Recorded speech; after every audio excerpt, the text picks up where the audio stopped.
Education. Okay, so you mean basically the disconnect between what you do learn in universities? Yes. With what you work with in reality. Work on reality. Yes, exactly. So, and who is responsible for making sure that the alignment is as smooth as possible for people to actually be able to start working directly? Yes. Okay, so writing down, you basically said the connection between science and engineering. We spoke about AI engineering workshops and disconnect between education and work life. So exactly.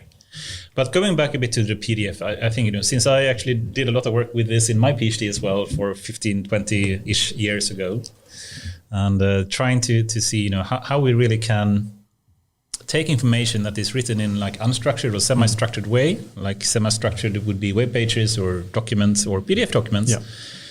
But then for machines that are rather stupid still, to try to understand it, they need to have it in a more structured fashion. And I heard you don't really like PDFs. No, I don't really do it. I mean, the things we see in research and in certain applications is that we have great models, great language models, and they work given the premise that you have clean text. So, and then step back. Clean text would be like a Wikipedia article, or something that you can extract coherent or not coherent, but you have like the orthography or the typography of the pages is there. You have the paragraphs, you have the perhaps the headings and stuff. There's no broken up words, there's no repeated headers and footers and footnotes and pictures and tables and such. And then if you have language models that are supposed to work with real life PDF data, then you have to step back because you introduce a lot of noise.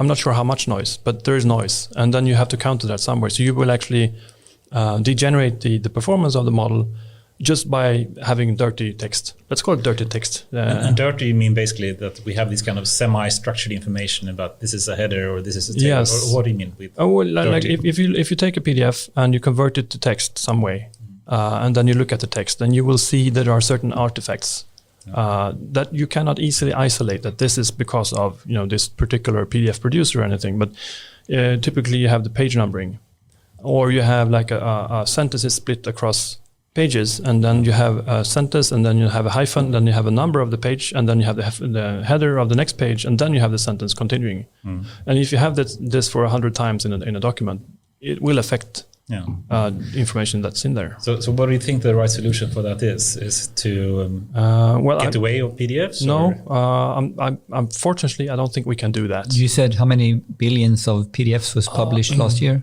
I think Adobe claimed that people had opened 2.5 billion PDFs in their products only last year. Or before that. So it won't go away easily. It won't go away. I mean, if you have a PDF a URL, a link pointing to a PDF, and you click it in any browser, it will open in the browser. So it's a ubiquitous format. It will stay. It's an industry standard these days. Right? It's an industry standard. So it's a perfect way of rendering things on screen or in print, and it's a good output format, but it's a really bad input format. Have you seen any? I mean, you're an expert in NLP models, but I haven't, at least myself, seen like a PDF language model. But there are actually. I haven't delved that deep in that subject, but there are document understanding. It's not the old document understanding thing that we used to do back in the 90s or noughties, but this is like you have ways of using the page layout as well as the language. So there are different BERT models for actually taking into account the position on the page where the text is now. I saw something from Google. They had a table extractor or something. They could actually understand the different pieces of text depending on the row and the column position they had. But I haven't really seen something that can take like a generic PDF document and just no matter where it is, it can still understand. Well, let's just put it this way: there are companies out there doing great financially by doing this manually. I mean, so I've been speaking to lots of companies. Because of the past years, the projects that we've been doing at RISE. And one of the companies, I guess they charge around multiple tens of thousands of pounds for a single client doing a few thousand PDFs. And they have an elaborate pipeline of cleaning and manual intervention and active learning and everything they need. And this is in the financial domain because as far as they manually extract the information, right? It's not they train. They train. Yeah, it's learning based, but they train it, and they didn't really tell, but they had me understand that it's active learning based, and they may claim it. I would argue, question if it's really true, but okay. They were really helpful, by the way, to guide me right about this. But and they are working in the financial domain, because in the US, I think all the filings to the SEC and so on are actually available in XML format. But this is not the case in Europe. So they have for like calls and such and conference calls for financial entities across Europe. They work with this and extract the data. And there's this is to say that there's a business of doing this, a large business. That's because of the format. Yeah. Yes. But would you say PDFs, in what way is that worse than HTML documents or Word documents or something else? I'm not really sure if they are worse. It's just that every client or every person or every stakeholder or peer I've talked to that claims to have data, it's in PDF. So if I go to... so it's your biggest headache, because that's what you encounter all the time. Yes. I think this is a great topic to speak up later about, I think. And we can certainly hear a lot of companies saying, we have so much data. Yes. But then that's a PDF format. It's not really organized and structured in a proper way. But before we move into that, let me just start by welcoming here Fredrik Olsson. It's a true pleasure to have you here. Thank you. I'm very passionate about NLP myself, and you are a true expert in this in Sweden. And it's great to have you here. Thank you very much for having me. Yeah, and I'm looking forward to the theme today. What's the theme for today? I think NLP and data was mentioned as the core themes. Maybe? Yeah. I hope so. NLP and data readiness and perhaps other things like science and education and engineering and things. Good. Fantastic. Awesome. But with that, perhaps you can start by just giving a quick introduction about your background as well. How would you describe yourself? Yes, a man in his best years, having worked 20-something years professionally in software engineering, machine learning, and natural language processing. Started out as a computer science student, turned computational linguist in the 90s, and did my master's and my licentiate thesis. I'm not sure the English word is for that, in Uppsala. Did my PhD in Gothenburg on active learning, actually, for named entity recognition.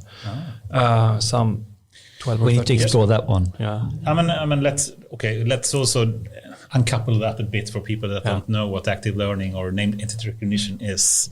But in short, you can say it's some kind of computational linguistic, or how would you describe the field in general? Yes, everything having to do with transforming or using human language, particularly written language, because, let's go back to that later on, but written language text by using computers, essentially. So there are nuances here as well. I was a language technology student, which is more applied than computational linguistics, which is perhaps more from the linguistic side, where you have your ideas and theories and you try to assess them or discard them by using computers. And then if we go with named entity recognition to start with, how would you describe that? Mentions in text of things and entities in the world, for instance, Anders Arpteg of Peltarion. There's a reference to you and to the company that you work with. So the ways that we can express those kinds of links in text are numerous. And they might be useful if you're building like a knowledge graph, for instance, to see how people or companies... Go there, Henrik. I can see you're jumping into that one, but wait for that. Yeah. So that's a way of getting to specific portions of information in text that you believe are important.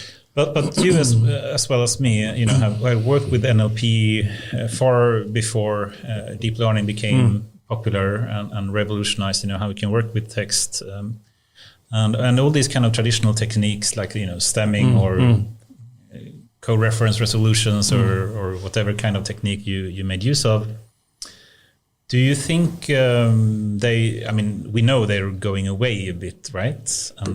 Perhaps as techniques, but perhaps some of them are techniques that enable stuff that they will for sure go away, I would say. But in some respect, there are means to their own end, like named entities, for instance. If you want to see how many times Facebook were referenced by CEO or Zuckerberg or Facebook in a stream of news, you might still want to extract those entities. Do you think named entity recognition will still keep on, so to speak? Maybe, yes, I believe, but the techniques for getting at them will be different or are different. Interesting topic. I'm biting my tongue a bit, but yeah, that's it sounds. But that's okay. So that's not what we're working with at RISE. I think we're more aligned with what you're thinking, like representation learning and doing semantic search and stuff like that. But after university, where did we go? Where did you go from here? I went to the Swedish Institute of Computer Science in pure Swedish, 6. Where I worked for dozens of years, or 12 years, while I was doing my PhD. So working full time and doing the PhD at the same time is, end up taking some time. So that's what I did. And you must have been a colleague with Lale, who has been on the podcast show earlier, guest. Yes. But you worked in different... We were in different departments then, but then it's sort of we converge when we started at the same day. I believe in Recorded Future, which was then a small startup. I think he and I were number 8 or 9 on the payroll. So who was first? I believe he was. What year was this? 2010. 10. Yeah. And then from what I've heard, they're like in the 400s of people now, and they sold the company last year for $750 million or something. Yeah.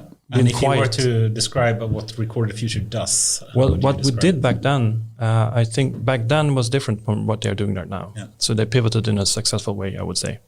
Back then we were working with essentially named entities and temporal referential expressions, like are we talking about today or tomorrow or last week, or when we say Q1 next year, what do we mean?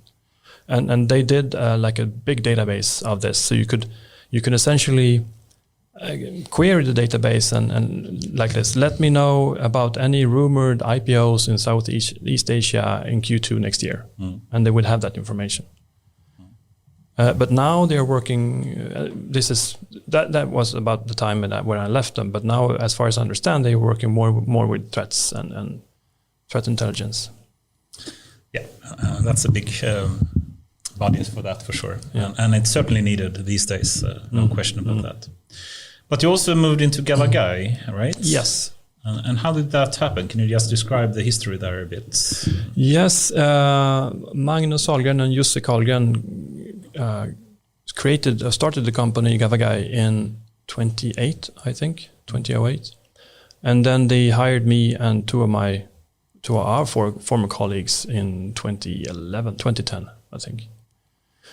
And from the start, it was like more of a technical company. We were building things that were based on Magnus and Jussi's research.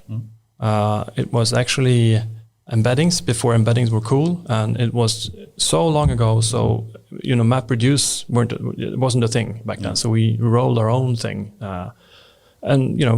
So what did embeddings mean at that time? It wasn't word embeddings in terms of word-to-vec style. No. It was something else. What was it? It was based on the research on random indexing. So it's essentially count-based. I'm sure I will hear from Mange about this later on, but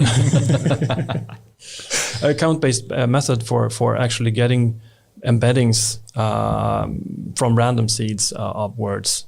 And then you can get different types of relations there. You can get the paradigmatic relations, that is the substitution of things.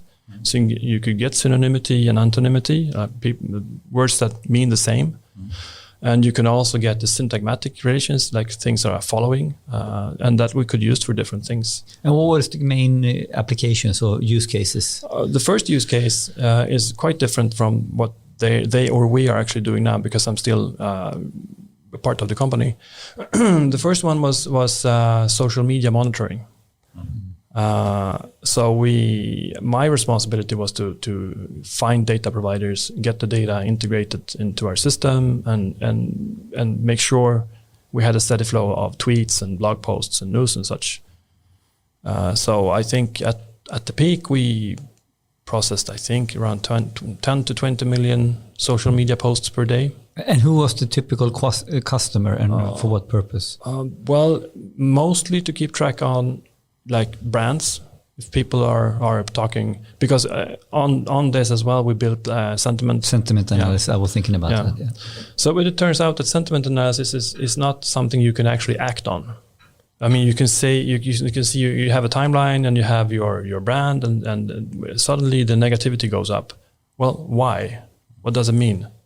So that's when we started working more with topics and so on. And this is where Gavagai is today is more to put it simply, it's like an interactive topic model. So you could actually pour in your data if you're a company, and you could slice and dice the data and understand what people are talking about, if they're happy or not, or what kind of different sentiments there are if people are talking about your products. So basically, you moved into more and more thinking what is actionable for the customer, yes, and then basically sentiment is good, but we can do it better. Yes, if you couple it with something else, it could be useful. So if you have topics and sentiment, and you have a timeline. I need to connect you with someone. Yeah. We'll take that offline. Good. But you say topic modeling. Do you mean the classical type of unsupervised topic modeling? Or something else? That's not really actionable, because there are too many knobs to tweak, and you can get it's more like. As far as I understand, it's more like a biased thing. I want to achieve this, and I turn my knobs until I get this. I might be misunderstanding something here, and that's not the way we're doing it at Gavagai. Gavagai's methods are based more on terms and term frequency, and one other thing that the system also learns is n-grams, like sequences of words that are prominent in the language. So it could pick up things like President Barack Obama or whatever president there is. But can you, if you just elaborate a bit more? So if it's not unsupervised topic modeling, basically having a set of text and then trying to come up with a set of topics that are different in some way, clustering in some way. Yes. It's a combination of topic modeling and clustering, I would say. So your approach is more that you can actually specify some kind of topic that you want to have? So it's like more semi-supervised or purely supervised approach, or how would you describe it? Well, I'm not really operational in the company, but I would describe it as it's like an exploration. You could have your data and you can explore. So slice and dice kind of interactive. Yes, exactly. Yeah, exactly. And you can do it once, and then when you've done it, you have a model of your world, so to speak, and then you can do it over and over again. So next time, if you have 3,000 new emails from angry customers next week, you can apply the same model and you can see what has happened. And I think it's quite successful, actually. Is it used together with sort of traditional MPS methodologies and CSI approaches? So a CSI, I'm not familiar with. And old school MPS is ruling the world right now in this area. I mean, like it's Net Promoter Score. Yes. So actually, I think they see quite a lot of NPS questions. Yeah. We just had a project recently about trying to have, if you take the traditional type of topic modeling, which is unsupervised, but usually based on TF-IDF, this kind of term frequency statistical approaches, and then trying to move it a bit more to the semantical type of understanding that word embeddings, or especially these kind of BERT-based approaches today have. And we just have a semantical topic modeling project. What do you think about that? Do you think? I think it's the way to go. Yeah. I'm curious how you manage to get the topics. I mean, in context, when you do things with BERT or any other transformer model, you have like the whole sequence encoded. I'd love to talk about that in detail, but before we go there, let's finish the first story. Thank you, Henry. No, but it is not easy, but there are ways to do it. But let's park that one. This is cool stuff. Cool. Okay, so Gavagai, and you worked there, and they did a lot of very interesting stuff. And I know the company as well from before, and Magnus Sahlgren, who is your colleague, and still is today, I guess, in RISE, etc. How did you move from Gavagai? Was it into RISE directly? I went to the Swedish Defense Research Agency first. Right. So what happened was, this was before BERT, because I remember that October morning by the coffee machine when the BERT paper was released, but this was prior to that. I realized I was working. I really loved it at Gavagai. It's a great place to be. My best years in work life so far has been there, in that place. But eventually I understood that we were building a product here. We went essentially from technology readiness level 1 or 2, which is academic research, to 8 or 9, which is the product. And having a product and making that journey from 1.2 to 8.9 it's challenging and it's cool. But when you are at 8.9, there are different priorities. I mean, you have to there's support, you have to have uptime, service level agreements, and everything like that. So, and I realized my field, I was working more or less like a software engineer back end, and also talking to clients and pre-sales and everything. It's a small company, everyone does everything. But I realized that something is happening to my field. The seismic shift of neural networks. I mean, they were applied once in the 80s and 90s, and they were quite uncool for some time. And winter, then yes, back. Yeah, and spring. And I realized I want to be on that train, but to be that, I couldn't be at a product company. I had to switch. So, back to research. Yes. And then can you just elaborate a bit more? Why couldn't you be at a product company? Because product companies are busy doing product things. And I guess there are a couple of points. I have very few data points on this, but as far as I understand, I will not name names, but there are companies you can pivot when you're young as a company, and you can make your tech selections then. But once you do it, it's going to be a lot of time and a lot of money before you can actually undo those changes. But I think this is such an interesting. We should move into this topic later. No, we know this is the whole pivoting and when to do it. Yeah. Actually, I want to elaborate on your level 1 to 9 product model. What are you referring to? Whose model? This is really good and cool stuff that people need to think about carefully. You clearly are doing it on a daily basis with this, but also how you think in RISE, that you work up to a certain level, but not the rest. This is a topic in its own that is super cool. So two good topics. Yeah, I think let's unpack more. Let's unpack the question about companies that are more product related, like Spotify or Gavagai or whatnot. I think it's super important for them to be innovative, and it is hard for sure, but very important that they do that. And I agree. And there's always an explanation. I mean, and in our case, I think it was the timing. So we built our own stack, and then to undo that, it would take time to adopt new technology. Yep. Okay. So many good stuff, topics. Can we add another hour? I'm free tonight, so sure.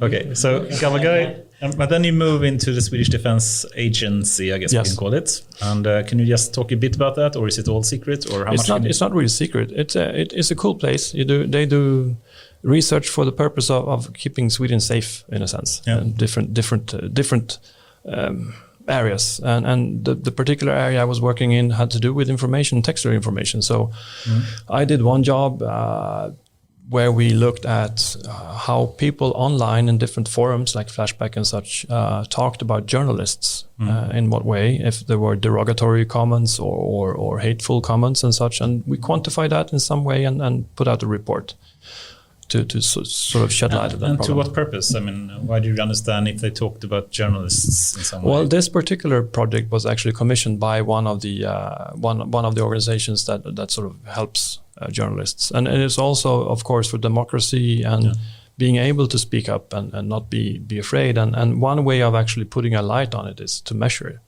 because then we can actually see if something are changing. And I'm just curious, in what way is this organization placed in the defense ecosystem? I don't know what to call it. It's a myndighet. Okay, it's a myndighet. Yeah, so it's a well, they do different kinds of research essentially. But so they're not part of militären as such. It's a statlig myndighet. It's a government agency. Government agency. Yeah. Cool. And then you worked there for some years? No, 6 months. This is some having to do with expectation management. So I switched from Gavagai to do the research, and it turned out the projects I sort of faced there was not really the ones that I wanted to work with. So instead of hanging in there and trying to fix it, I figured I need to move on. So I was already moving on in a sense, since I was quitting after 7 years of one job. So great people. Was it the lack of innovation, or was it lack of the wrong R&D, topics for you, I guess? What was I think it was the context, and also without saying too much, I think the view of science was different. Yeah. Okay. So in this sense, interesting. So that moved you into RISE, yes, then, I guess. Yes. And for people that don't know what RISE is, how would you describe that? RISE is now we're quite a big place. I think we are 2,800 people in it. So it's essentially an organization comprised of all technical research institutes in Sweden. So we do pretty much everything. I found our logotype on plastic bags. I saw a big trailer with cars having our logotype on it. So we do everything from testing masks so they are safe for COVID to computer science. Statens provningsanstalt is part of RISE as an example, just to highlight that you are really doing a lot of different things. That's true. But did you start at 6 first and then into RISE? Or? So 6 is actually morphed into RISE now. Yeah. So this was at what year approximately? Actually 2.5 years ago. And then RISE restructured. Was it last 2 years ago? Yeah, it's pretty much the same. From I actually went in there on. Caused that yes, my bad. Okay. So no, but I was employed under the new contract, and my colleagues had this old one still. So it was in the middle of the transition. You were really starting in the transition period. Yes. Yeah. So everything up in the air, and then starting to structure it down. Exactly. Classic. So there's a lot of opportunity to just do things, which is good. And I worked a lot with 6 as well. And what does it stand for? Swedish Institute of Computer Science, or what's? Yeah. And that was then integrated into RISE, and they became a common unit, so to speak. Right. Yeah. So exactly where in RISE are you now? Let's see if I remember the org chart. I think the division is called Digital Systems, and then the subdivision is called Computer Science, and in that is a group called Intelligent Systems, and there's our group called Natural Language Understanding, which is like an informal group.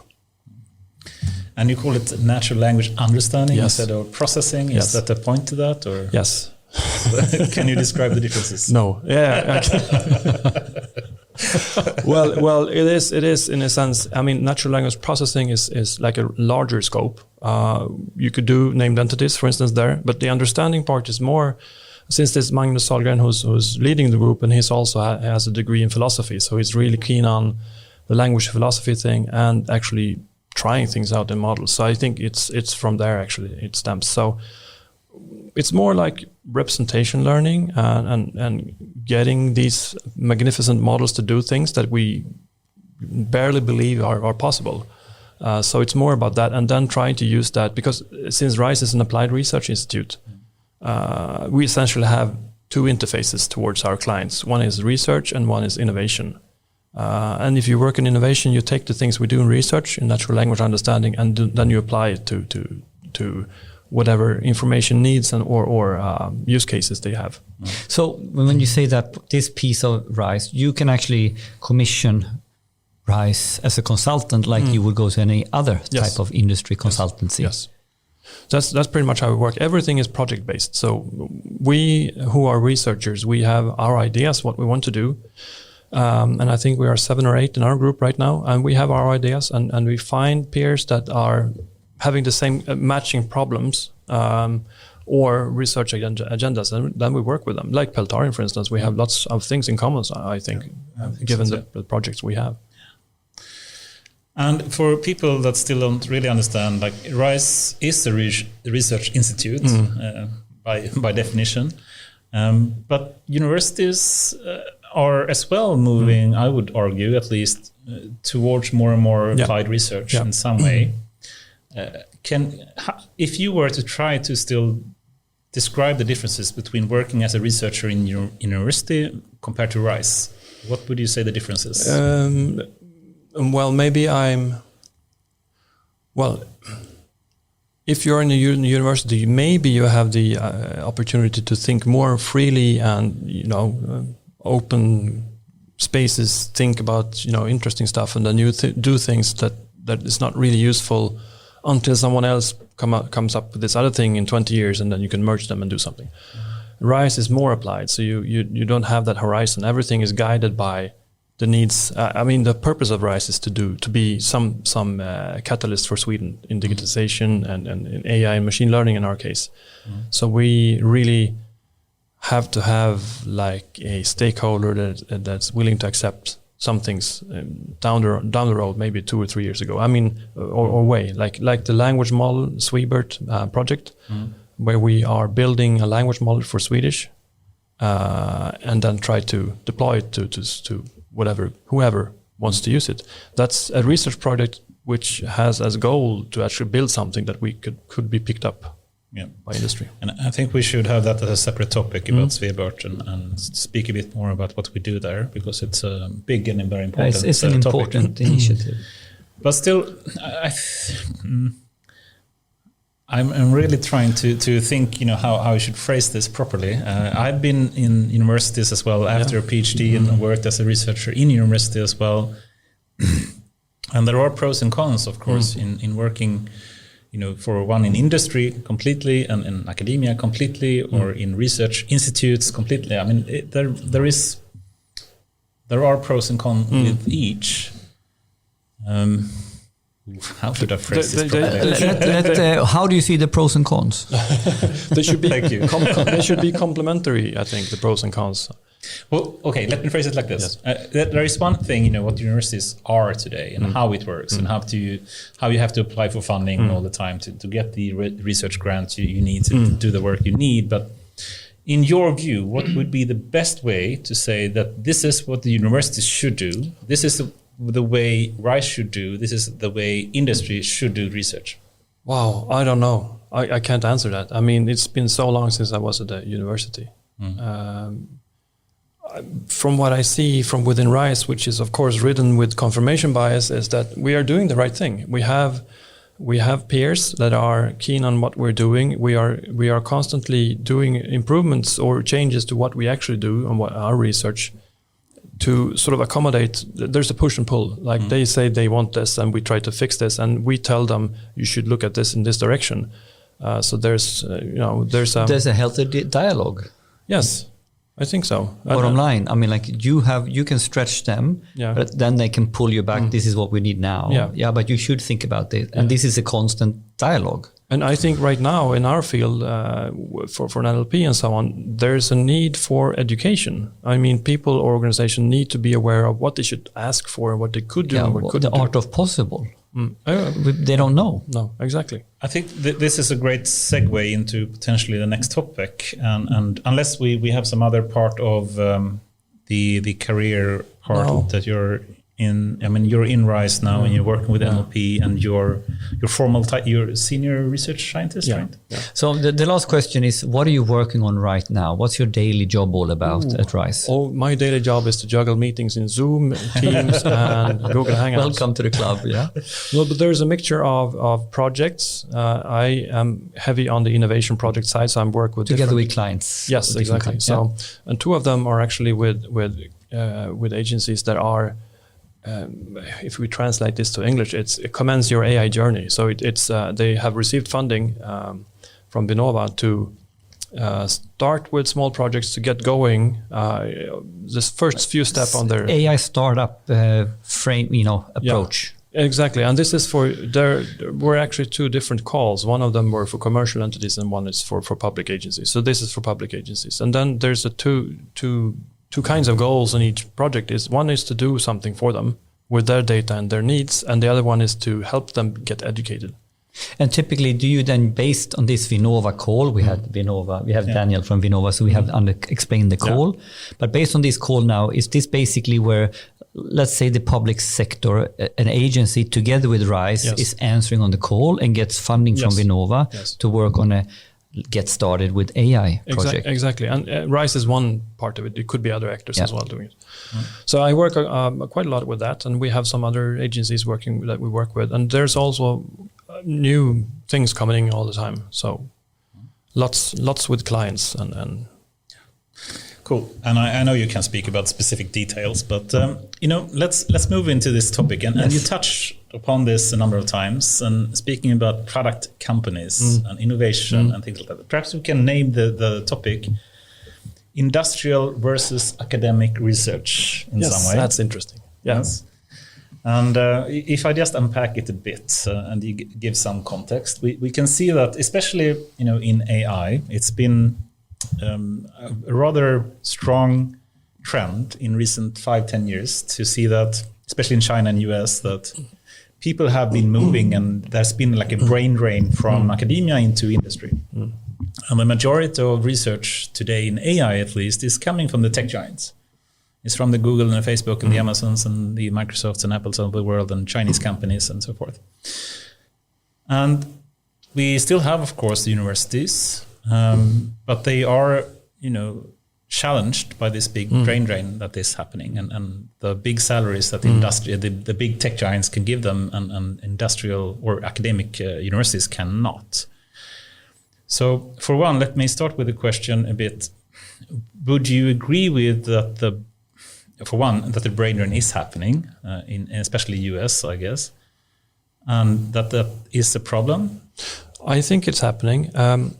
I'm not sure how many people are actually transitioning in full from academia to companies, or if they're just affiliated.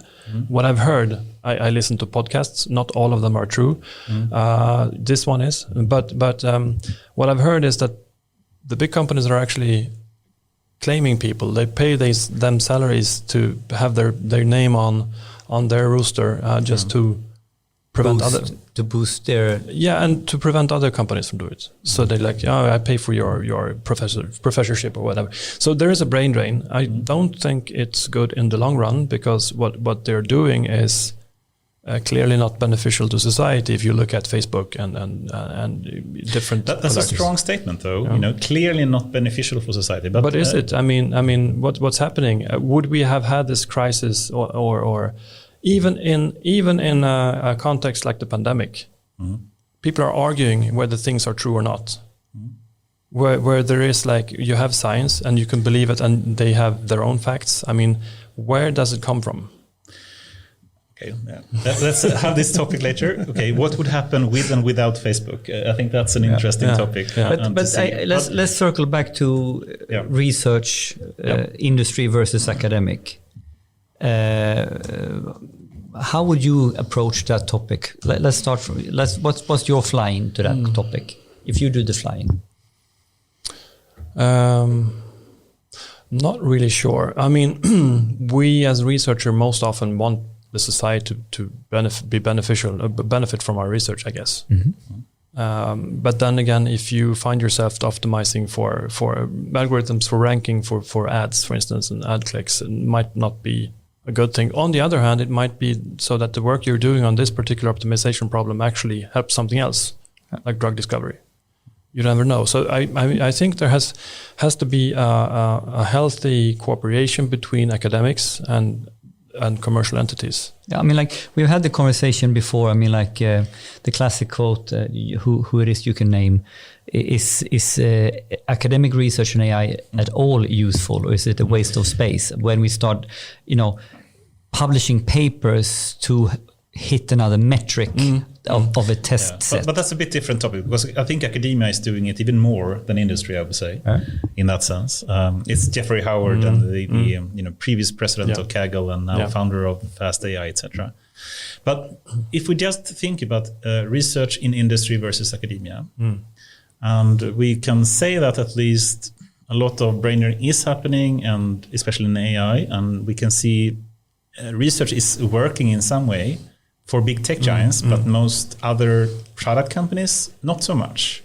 I mean, it's clearly to see that DeepMind and what Facebook is doing and others is rather, it's very basic research in some way, but it's not happening for a lot of other product companies. And for me personally, I think, innovation and research in companies is very important, and something that we in Europe and Sweden is lagging a bit behind in. Would you agree with that to start with? Yes. Yeah. So then the question is, what should we do? Should we try to improve the research in academia? I hope so.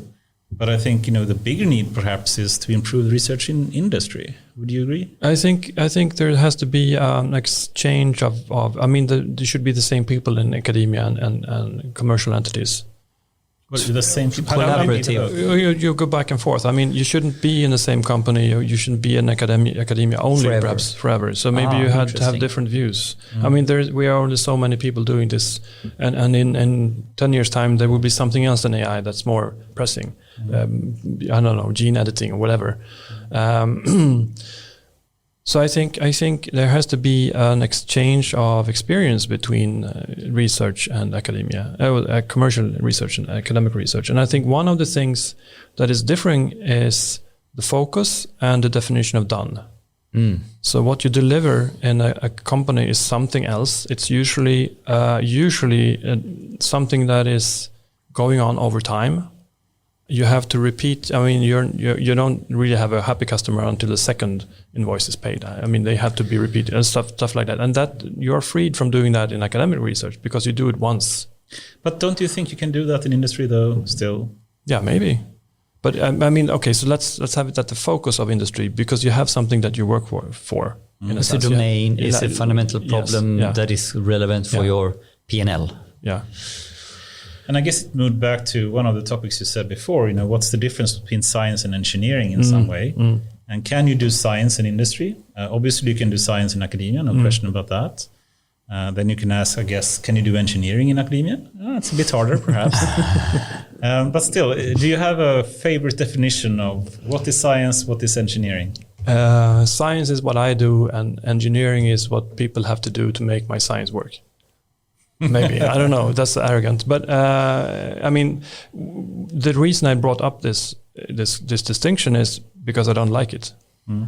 You don't like the distinction? No, because people say, "Well, we are doing science. We're not doing engineering." Yeah. But what would your science be without engineering? I mean, if you look at GPT-3, which is a very large language model, which it's only engineering to make that work because it has to be sharded across multiple machines. It has to be like thousands. Yeah, like thousands, and the inference. People. That's from my point of view as a scientist, that's engineering. But if you're an engineer working with it, there's no clear cut. Do you think engineering can be science in itself? Yes, I think so. But I think this is also an interesting topic. Isn't this actually needing to be symbiotic? Yes. We had on the micro level, what is the difference with a data scientist leaning on towards advanced analytics and an ML or AI engineer? And we started to understand, well, someone needs to do the fundamental scientific approach to fix and validate the correct model. Then you need to deploy the model. Exactly. And respectfully, it's different competences here. Yeah. This is almost software engineering competence, and this is actually more mathematical, scientific method. But I think there is a purpose to have these kind of different terms, the science and engineering, and I think there is a distinction. I have a favorite definition of this. Do you have one, Henrik? Or? No, I think this is the symbiotic topic is my idea, and I think they're clearly different. But let's go for your definition. Do you have a favorite one? Or? So I have one thing, the agenda. So as a scientist, you have an agenda. You want something, you pursue your curiosity to find something out. Maybe as an engineer, you are fine with following someone else's agenda. You want to make his or her things work. But actually, the fundamental goal of your task and your metric is different.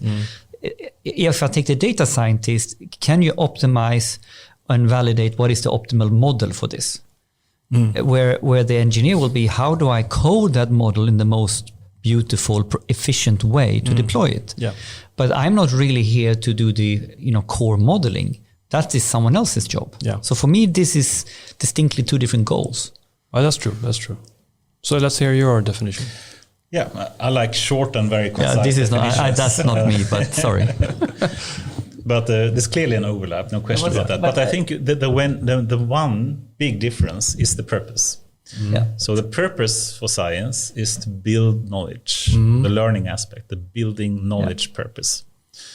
Engineering has the clear purpose of building some product. But to build a product, you need knowledge.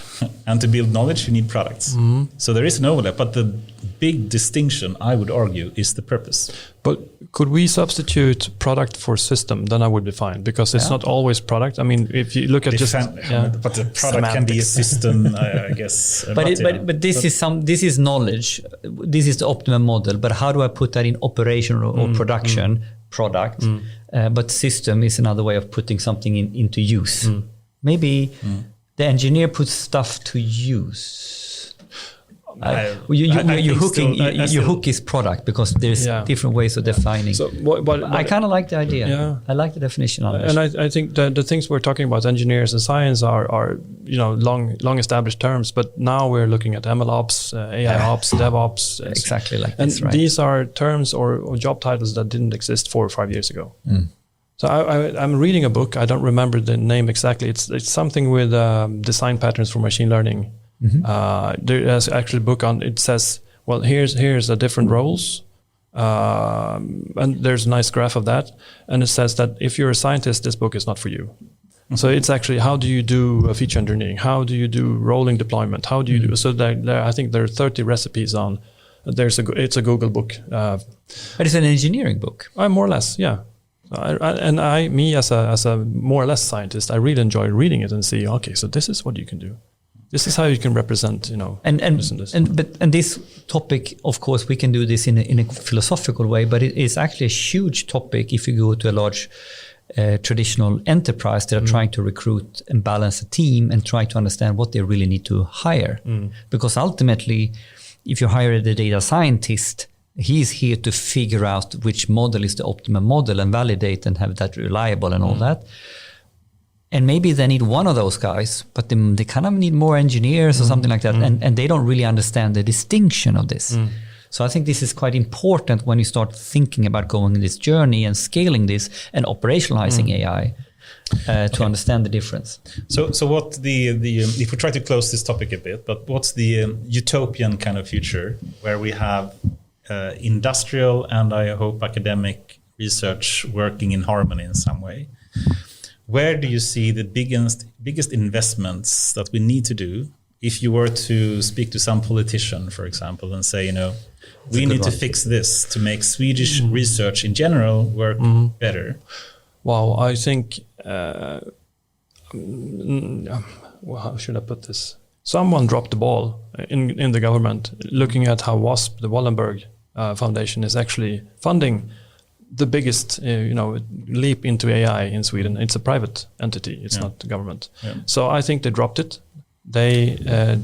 Someone should pay for academics to do academic research and be aware of that it has to be free and it has to be allowed to cost money. Right. Of course, they have to balance it for everything else that people want. Yeah, I think that's really well put, I think. Of course, we want research in industry, but it's going to be a bit more biased in industry because it has a clear purpose of serving the business model that the industry has. Yeah, and the business, they're there for their shareholders in order to make money. Yeah. To put it bluntly. And that's okay in many senses. And I think research in industry in that way can be really, really useful. And we've seen that in Google and Facebook and in China, even Chinese companies, I would argue. Yes. But I think there is a big need for academic research as well, especially being not dependent on the business values that otherwise are there. Right? You could put it like this. Academic research wouldn't have come this far unless there had been like the commercial entities as well. I mean, BERT, for instance, and all the transformer things. Exactly. Yeah, I mean, I think it's a bit unfortunate that actually what's driving research in AI, at least, is the industrial aspect of it, not really the academic. I know people would argue me on that, but I actually think it's true. Yeah, right. I agree. But I see it's like a leapfrogging. So maybe academics will take over whatever that means.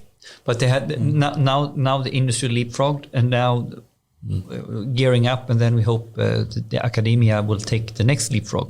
Exactly. Push each other. Much like data and algorithms. I mean, algorithms were the cool things, were the secret things, and now everything is open because the people releasing the algorithms know that the data is not there for other people to actually monetize on the models.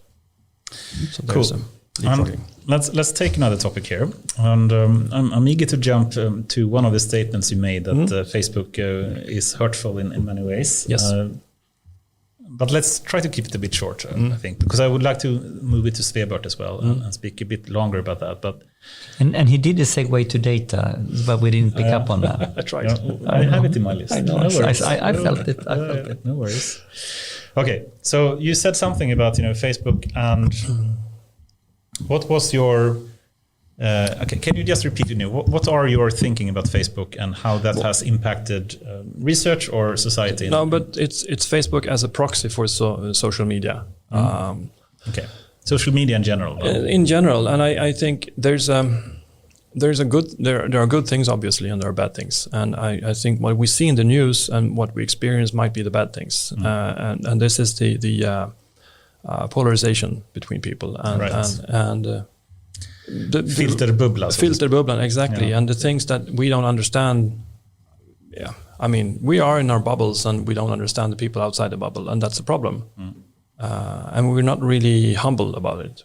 And I think that's. But can we just go down in this topic, because not everybody might have heard and understood what we know mean with the filter bubble and how we all get our individual truth right now on social media. Could you just elaborate on, because this is my concern. So like the canonical example is not an example, but see, you have algorithms prioritizing the things you see on Facebook. So or even a search engine. So if I search for something given my history, and you search for something, we will see different things. Yes. And the fact that we see different things are enforced or reinforced by us moving along in this virtual world and interacting with the people we are interacting with. And then we come to believe perhaps that everybody else likes mountain biking as well. Exactly. This is the world, and then you encounter someone who's outside this and believes that the Earth is flat. Yeah. Oh, this is weird. They must be stupid. And by the way, the flat earthers, all they see are articles stating that the Earth is flat. Exactly. And that movement is expanding very rapidly recently. And it wouldn't have worked. I mean, like the filter bubbler and flat earthers is some sort of correlation in this. Okay, so of course, social media, if I were to make some kind of statement here, it was a big revolution and changed really the way we communicate and how we interact with people in so many ways. And I'm sure it's a lot of barnsjukdomar. Yes. What do you say in some initial problems with the way we implemented that? And the filter bubble is for sure one. I think this is bigger. We didn't understand how huge this is and how we unleashed these algorithms. No one could have planned or expected this. There wasn't a planned filter bubble. No, I don't think people were meaning bad things when they did it. They just happened. No. So okay, let's take let's say YouTube or something, and let's say that I search for dancing or a book or something, and I get my nice list of how to do proper dancing and how not to do it. And since I clicked a number of things in the past, I probably get similar things when I search for that. And if you like different type of dancing, you probably get different lists. The question then is, what is the solution? I mean, of course, still we can say that in general, having these type of recommender systems, which they have, is a big benefit in general. It's just that they have perhaps some bugs or problems with the way they're implemented. Would you think that the solution if we just crystallize it into, should we simply shut down recommender engine, or should we try to change how they work to avoid these kind of problems? What do you think the solution is? I'm not sure about the solution, but I think the optimization, what they're optimizing for, is different. I mean, they're optimizing perhaps for engagement on the platform to be able to show ads, targeted ads, and then earn money. So maybe the optimization goal has to be something different for this to be beneficial for society instead. So that's you one say way. Ads. Okay, so do you think ads in general is always hurtful? No. Do you think there is a way in the future that ads can actually be beneficial for users in some way? Yes, I mean, I sometimes click ads because they look interesting and I find new stuff. Yeah. I mean, I think this is quite profound, right? What are these algorithms optimized for? Yes, and ultimately they are optimized for a couple of things. They're clearly optimized for maximizing the time you stay online, because the longer you stay online, the more ad revenue you can get from it and all that. So all of a sudden now, if you with that metric, it realizes that, well, I should give him two types of messages. Things that gets him really upset, he will click on that. What the fuck is this shit? Or things he really love. And then we are feeding the bubble. So here's an interesting one. Do we need to steer on these metrics we're optimizing on? Because I think that's part of the problem here. That it's this is AI for greed, right? That is then taking this good service too far, simply because it's almost addictive, right? How they drive our social behavior to click on it and click on it and click on it. So so I think this is quite one topic. There was a couple of years ago, I think the last election in the US, not the previous one, that just what it was, but the one before, they had some of the bigger news outlets had this red feed, blue feed, side by side Facebook feed based on whether you were Republican or Democrat. And you could search for things like Hillary Clinton and you would see completely different things. Interesting. So it was really eye-opening. And I think we shouldn't look for solutions too quickly. We should try and stay in problem space and see, why is it that we are seeing, is this a problem? I claim it's a problem. Could we quantify that in some way and actually make sure, maybe it's not a problem, but maybe it's just because a few people think it is. Maybe it's something else. Maybe it's not the reason that we had Donald Trump as the president in the US, for instance. For one, I agree that it is a problem, no question about that. And it's been a lot of issues with how the big social media companies are using recommender systems. But then the question is really, what can we do? One thing we cannot do is to say, let's turn off all the social medias. No. It's not going to happen. I don't think that's an option either. No. So the question then, I know that some companies like YouTube and I know Spotify and others are thinking about, can we in that way make recommendations more diversified? Yes. Can you simply say that if you, for example, if you take news articles, for example, and recommender systems for news, I know, for example, some companies, without saying names, are working with saying, okay, you search for news about Hillary Clinton. Then they're going to deliberately have KPIs, metrics that are optimized for like this. That says these are positive and these are negative aspects of that specific term. Like sentiment analysis kind of measures for that, to try to say, let's always aim to have a diversified set of recommendations when you search for terms. I think you're better in framing what I was trying to get to. It's the fundamental metric that might be the problem, and if we want to deal with these problems, we might need to deal with how we are defining the metric that we are, like you did now. Yeah. I think that's actually I know people are working with it. I don't think we have the solution today. I know most social medias are not doing this right now.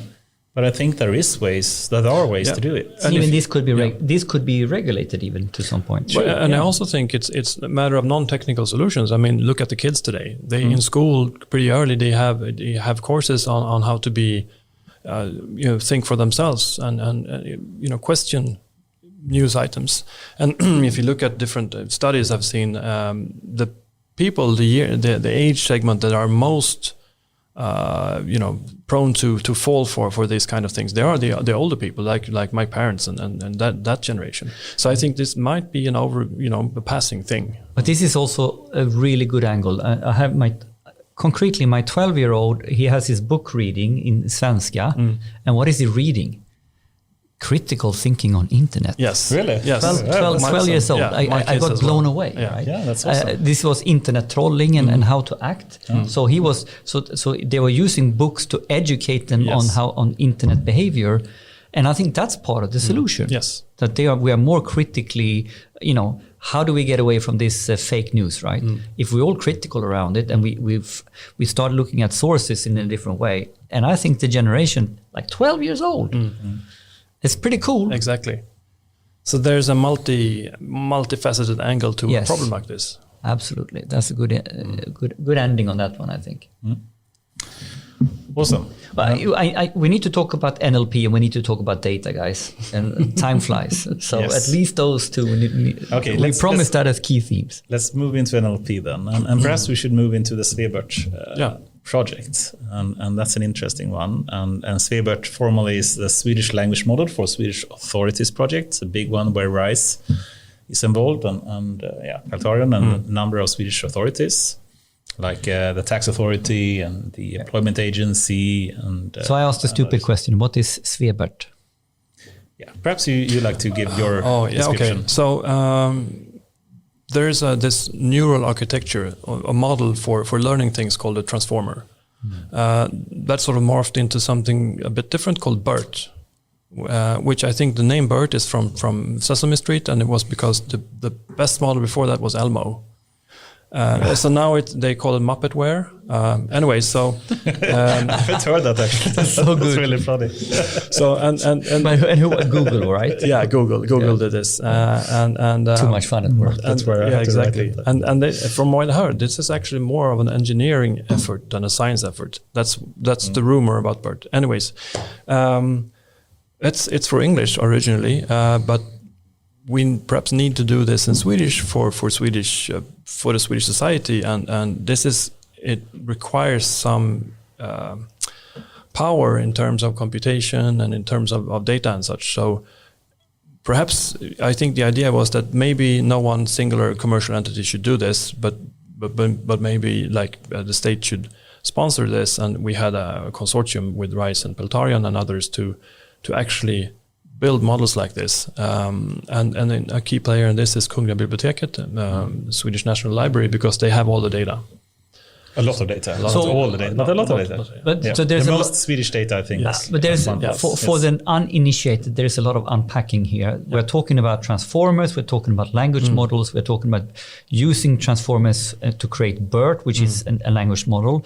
And now ultimately the context is, can we use this technology and these open source frameworks and make a Swedish language model for general purpose? Yes.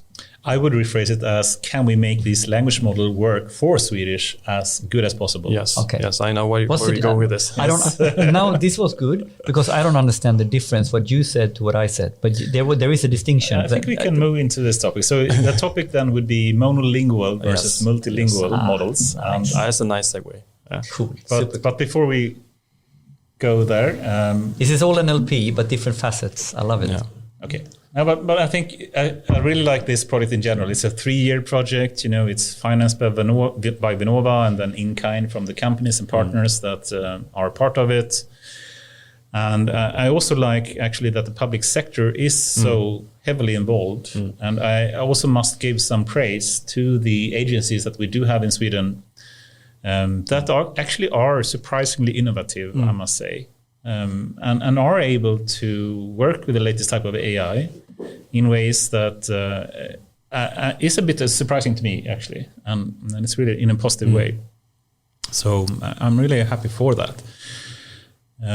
But then still, of course, we want to make sure that the Swedish industry in general is able to use AI for Swedish text. I mean, that's a general goal, right?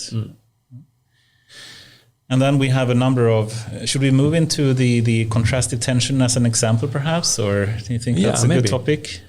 So we have a number of results already from this project. We're, I guess, 1.5 years into the project or something, less than halfway, but we already have some really cool results. If you were to speak about the contrastive tension, how would you describe that work? Awesome. No, that's a good way. It's my colleagues. I wasn't really involved in it, other than talking and reading drafts of the paper. It's basically an idea by which you could train a language model to represent text in a way that you could measure for quantify the semantic similarity. That is the content of the text, the meaning of the text in a sense. So you can have two meanings that are phrased differently. that has different words in different order, but they mean essentially the same, and you can compare them by using this model.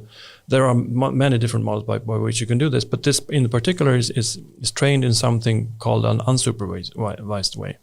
So it means that you don't have to have like an answer key or annotations to do this. From hell. Yeah. No, exactly. So this is something that Fredrik Olsson at RISE came up with past summer, and together the team. And this is why I love to work at RISE so much, because the team that I'm working with is really good at picking up these things. Someone has an idea and they started bounce it off the walls, and then they come, do something with it. And one natural outlet for this particular idea was to write a paper, a scientific paper. And I saw in Slack today that they were actually working on the formatting of the camera-ready copy for the conference. So it was accepted for one of the biggest AI conferences, iClear, right? Yes, and that's a really big thing. Yeah. So this is huge, right? Yeah, it's huge. I played around with it. I mean, that's also one thing that's really cool now. It's the path from research to actually using the research has never been shorter. So Fredrik did this, trained some models, uploaded them to GitHub with the example code, and you can download them from Hugging Face, which is one of the frameworks that you can use, and then I could play around with it at home. So it's really cool that way. But yeah. But could we decompose a little bit like this? Because I sense or understand that Transformers has really revolutionized machine learning space. And 80-90% of who is doing advanced analytics is not on the train in Sweden. Say advanced analytics. No, I mean, like we do AI, so you do machine learning, yes. And what do you do in machine learning? Well, not transformers, not even, maybe, not hardly even. So Luca would say traditional AI or advanced, Analytics is different from AI, I would say. Yeah, but okay. Let's simply be in the machine learning space. Yep. And then what is now the difference with transformers, and how does this relate into BERT? And then I think you could start unpacking it deeper and deeper and deeper and deeper. But you're starting so far ahead where 90% don't even understand transformers. So we could start by looking at the data and say that when you represent the data in the good old days, scikit-learn way, you did it by, and this is text and it's representation learning, you did it by counting words. And there's a scheme for weighting terms called TF-IDF, so term frequency, inverse document frequency. That's one way of doing it. It's very simple. It's still very competitive in certain tasks, which is worrisome because we want to do the cool stuff, right? It is annoying. Yeah, it's annoying when the old model is outperforming the cool stuff. Really diminishing returns some way to use different things. But what it ends up with, it you have like if you have a text encoded using bag of words, which is called, you have a set of words and you have the weights on it, you get a long vector for that text. This can do a lot of things, but it can't do things like synonymity and antonymity and semantic relations on the word level. So, and this is the next step was the word-to-vec things. Was it 2014 or what? 13, I think. 13, yeah. In that way, you could compute based on the context of the word. That is how the word is actually used in text. You could say something about its meaning, and I think the main idea is that if two words are used in a similar context, in similar sense, they mean pretty much the same thing or similar things. Yeah, so instead of having a statistical kind of approach of counting term frequencies, you had a small neural network with a single hidden layer. Yes. So try to use the So now we're going into neural networks at least. Yes. This is the first breakthrough with neural networks in this space. So first, but it's one of the big ones. Big ones. Yes. One of them. It's quite cheap to use, and there are variants of this, GLAV and fast text and word-to-vec. And are they still useful in some cases? Yes, in some cases I would argue they are, because what they can do is actually see things in context. In one way, you can have, if you have one type or one token, that is one expression on the surface text, like can't come up with an example, bank, Paris Hilton, Paris city. Yeah, Paris Hilton. Yeah, Paris and she was conceived there, right? No, Paris Hilton.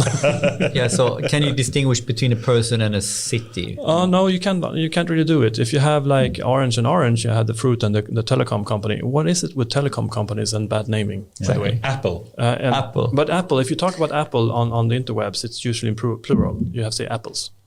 So that's not too big a problem. That's something I learned at Gavagai. Anyways, so you have the word thing. You can actually say something about the words in the sense that if you have a representation of a text based on word2vec, you could say that two texts, one having Paris Hilton and one saying something about continental. City of Paris. City of Paris or Paris Hilton and continental something. You could say that Paris Hilton is one hotel and the other continental is one hotel. So they're quite similar, despite not sharing any lexical features. So that's one thing. But then came Transformer and BERT. And Transformer is like we had this sequential networks before, but this is one way of encoding data in a way that you can actually have long-term dependencies. So if you have Paris Hilton, the name of a person, and Paris Hilton, the name of a hotel, you would have different representations for those particular things. And this is what these contextualized language models are actually doing. And here I learned now we talk about attention is all you need. Yes, exactly. So explain attention in this context. And attention in this context is a way of, well, to explain attention, I would say that you have to go back to look at how you did it with recurrent neural networks before. So you had the recurrence, that is, you have like a sequence of things, and then you could remember from previous sequences or previous states in the sequence something. But one of the problems there is that this memory sort of diminishes as you go along. So with the attention, you didn't encode it as a sequence.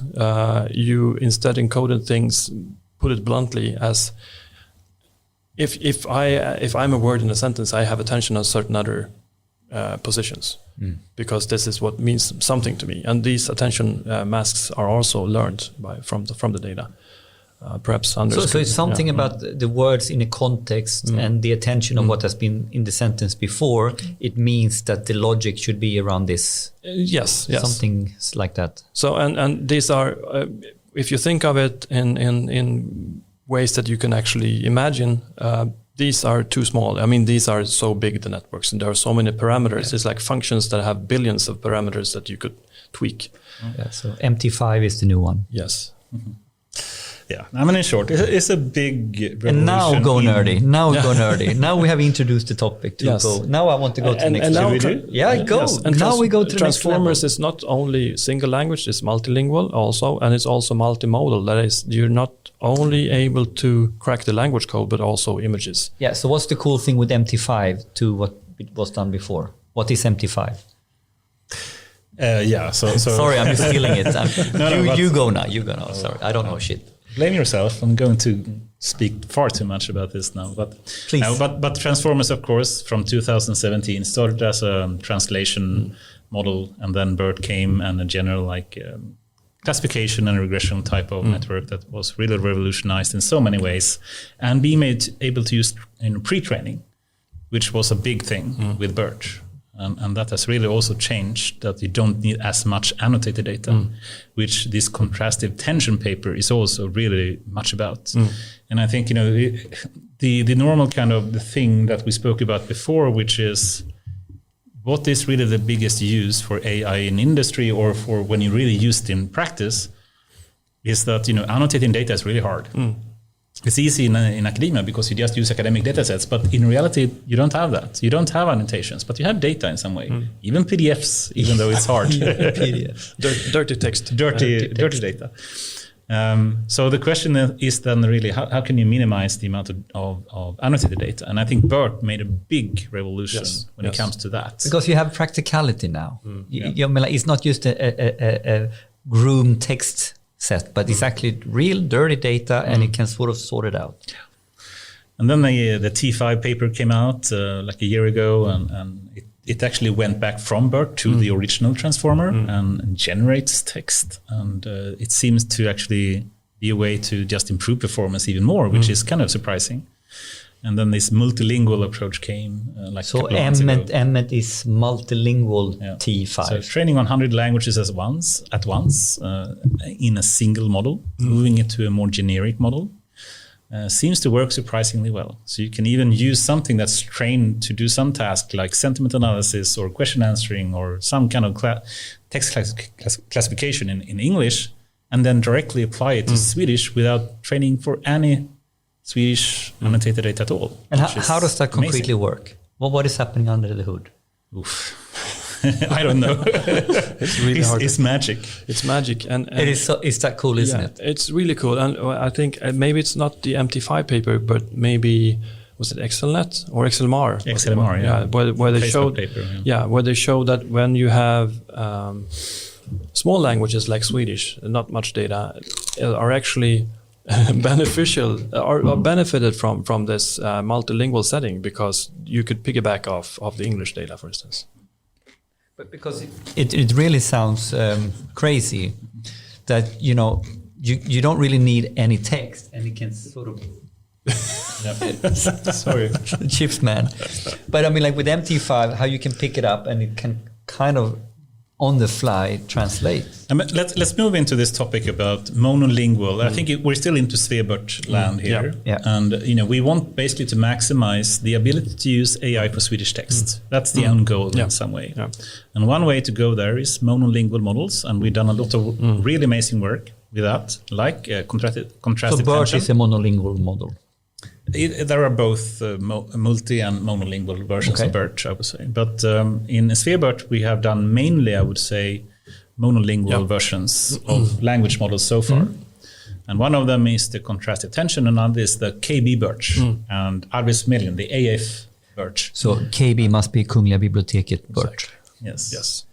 And it's really also because it really, puts state-of-the-art results when it comes to do some kind of text classification task or something for Swedish text. So we even got an internal who can do the best Swedish model, I guess. There's always a competition. Always a competition. So then it comes, and here's a question to you as well. The pros and cons of monolingual versus multilingual. And obviously we can say that it's probably easier to train a monolingual model to beat state-of-the-art result for some specific task and specific language, right? If you train it a lot of Swedish data, you get a lot of high performance there. So then it comes back to, I'm not sure if you heard about Jeffrey Howard's comment. No. So he was the president of Kaggle before, and now he's the founder of FastAI. And someone asked him, I think it was Lex Friedman in one podcast, saying, "What do you think about the research being done in deep learning these days?" And he said, "I think." The majority of research being done in deep learning is a complete waste of time." But you have to say that in Australian accent, right? Yes, yes, exactly.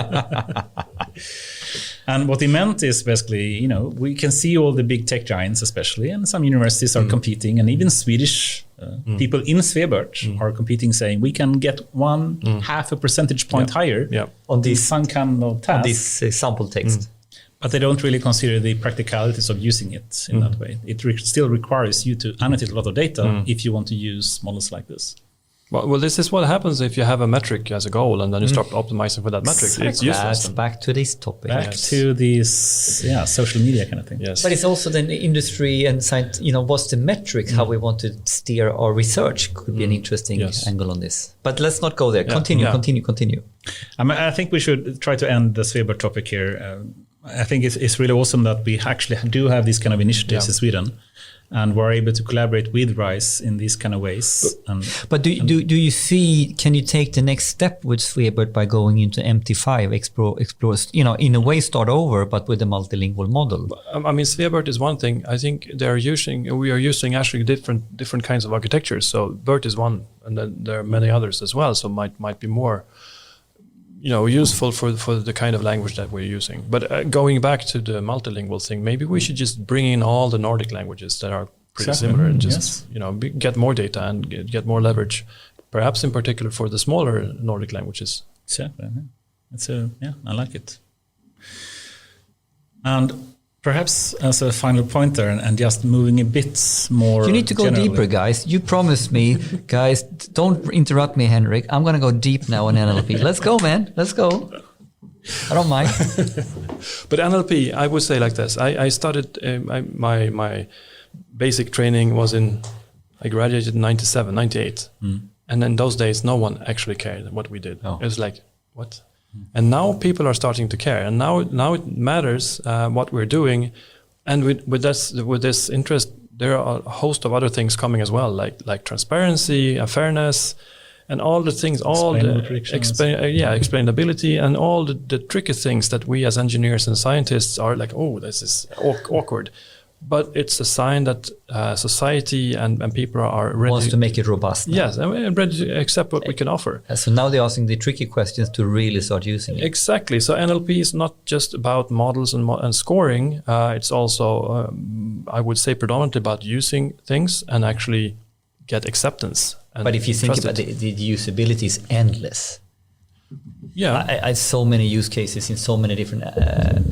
Well, we are at that. Did we had like any discussion about like the usability of NLP in industry or any type? Let's go there now. Yeah, because I think it's a good way to finish it. It's great to talk about like what it is, but how can companies actually use it, or even people or startups? So what is the use? I mean, like I use claim the usability should be endless for NLP type driven processes, yes. or really rethink a whole process if you can use the normal text. Yeah, I can only answer from the point of view of an applied research facility, and I think Anders is more equipped to answer since you have this.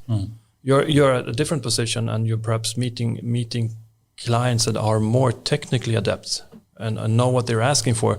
Our clients are usually, they have to be educated to a certain degree, and so that's what we do, and that's what we can do because we're a government-owned research facility. But let's hear it from you. What's no? But I mean, in short, I think if you compare all the different modalities, as you call it, different types of data that you do have, it can be text, it can be images, it can be audio, it can be time series, it can be tabular data or numbers simply, and just think about what is the most common type of data format that companies have. I would argue, and what we've heard is that text is the clearly predominant type of data that companies have. And if we can make use of that in a better way and actually start to understand the meaning of it, the applications of it are immense and more than the other types of data modalities that we do have. Saying that, though, I'm not sure, and just because you said it, we want to go really deep and thinking. One topic. Pick one. And I'm not sure. Sorry, Fredrik, for just bringing this on you quickly, but it was a paper coming out from Facebook, I think, just a week or two ago. It was called a Unified Transformer. I haven't read that. But in short, they want to do a multimodal and multitask kind of transformer. That's cool. So I really, like the general direction of the research moving into more generic models. But it's not made for a specific task, not just made for sentiment analysis, not just made for question answering, not just made for text classification in some way, but done for many tasks at once, and you can apply it for whatever you want. It sounds like GPT-3. No. This is more. I was just. He likes to. I'm just teasing you. The thing with this one, it actually is not only for multitask, it's also for multimodalities. Yeah. So then that means that it can handle both text and images in this case. So this is from Facebook, and it came out recently, and they have a shared set of parameters, which is transformer based, with an encoder depending on what type of modality it is. So the image has a different encoder than the text, but still they have a common decoder. And basically, in short, you can say it's a shared model, a single model that can be used for different tasks and different modalities and combined into one. So this is truly, now we get into multi-purpose tools. Yeah, generic AI. A generic AI. We're moving towards AGI in some way. So this is a generic little thingy that can apply to solve different types of problems, but it can be both language problems and image. And I think the natural idea is to use different modalities to learn. I mean, as humans clearly don't use or learn language. My kids didn't learn language by reading. So there's much more at play, like pointing and feedback and whatever. So bringing text and bringing images and sounds and sensor data and what not I think that's the way to do it. So what you're highlighting, in its small microcosmos, this is going general. Yeah, I mean, I think it's going in the right direction. It's so much more applicable. The practicality of using these more generic models is very high. So if I understand it right, instead of having multiple different models for many different things, you can have fewer models that can then handle more use cases. You train it on the whatever data you have, you want to apply it for your specific use case, and then you don't have to retrain it for that. You can train it on another task and it still works and learns how to do it. It's like multilingual, but for multitask and multimodal.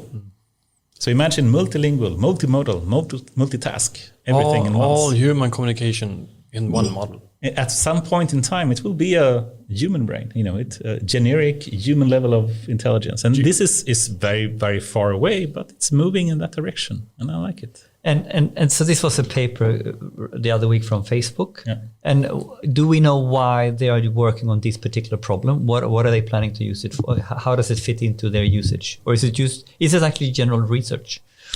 This is probably more base research, yes. But the applications, I think, is obvious for Facebook since they have images and text all the time. So, I mean, so they have one model to sort, then they can simplify the whole infrastructure. They can simplify the infrastructure. Yeah, and they have, not only that, I think they have a moderation problem as well.